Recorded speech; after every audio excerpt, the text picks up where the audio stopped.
Hello, my presentation's on educational heterodoxy. What is educational heterodoxy?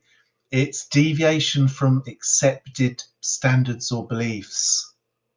So in the context of accepted beliefs in education, here are some examples. Learning outcomes should be displayed at the start of a lesson. Bloom's taxonomy should be used incrementally in lesson planning. Reflective practice helps teachers improve. Teaching observations help teachers get better at teaching. Learning style assessments are useful.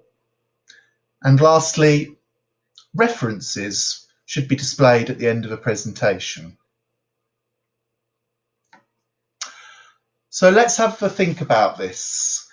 In terms of the learning outcomes, if we are going to take a heterodox view, which challenges the accepted beliefs, we might want to think about when, in the first example I give, lesson objectives are not helpful, or perhaps could they be presented differently or used differently? As a teacher educator, as part of teaching learners how to actually devise their own lesson objectives, what I did is, in one class, I didn't present the lesson objectives at all. And then at the end of the class, I got the learners, I said, what do you think the lesson objectives for this class should have been? So I didn't give them the lesson objectives, because part of my learning strategy was that the learners would devise the learning outcomes themselves, and it would actually be a more effective summary and plenary of the learning as well. It was more imaginative, it was more creative. The problem with saying you have to have something is that it stops people being creative. It's too formulaic. Another example of orthodoxy, of accepted belief, is that lesson observations improve teaching. I wrote an article in 2014 called The End of Outstanding, and at that time Ofsted were grading teachers, and it was one of those accepted beliefs that grading teachers would help teachers to improve. I was trying to challenge that view, and indeed there is the question is, do lesson observations themselves improve teaching? There isn't actually any robust evidence.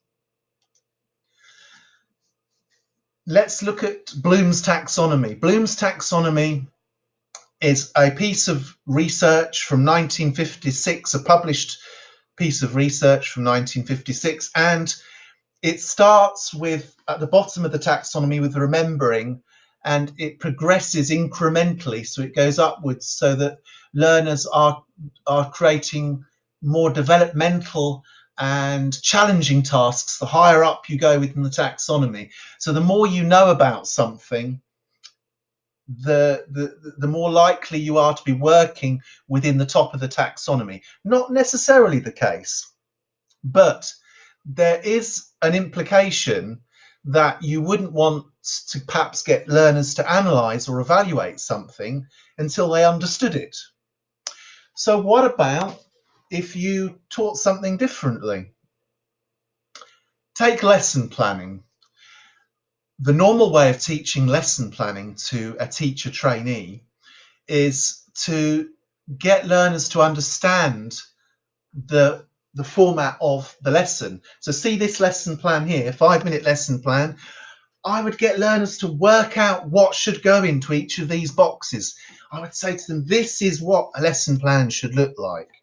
But what if, instead of doing that, because that is the accepted way of doing it, what if you said, right, learners, devise your own lesson plan.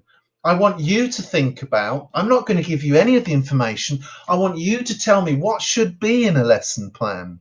I've done this before, and I've got to tell you, the learners came up with some fantastic ideas. And it's something that I really wish we could build into some courses, where we could get teacher trainees to actually work using their own lesson plans, because then they would take ownership of them. I don't mean they've written them and filled them out, but I mean that they've created the template themselves. Why not? Why not? Let's be heterodox. I'd just like to say thank you, and I hope to see you again on my YouTube channel.